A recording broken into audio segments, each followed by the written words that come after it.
When a tooth is struck in a manner that pulls it entirely out of the socket, the tooth is known to have undergone an avulsion injury. Only adult teeth should be attempted to be replanted. Primary teeth should not be replanted. If an adult tooth is completely out, keep the patient calm. Find the tooth and pick it up by the crown, not the root.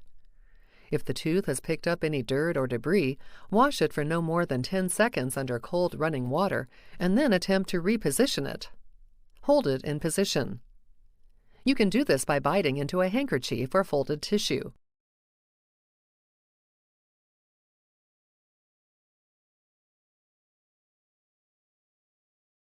If repositioning the tooth is not possible, then store it in a glass of milk, saline, or an optimally balanced solution like Hank's balanced salt solution. Avoid storing in water. As the chance to replant a tooth successfully are optimal within the first hour after a tooth is knocked out, it is recommended you go see your dentist immediately.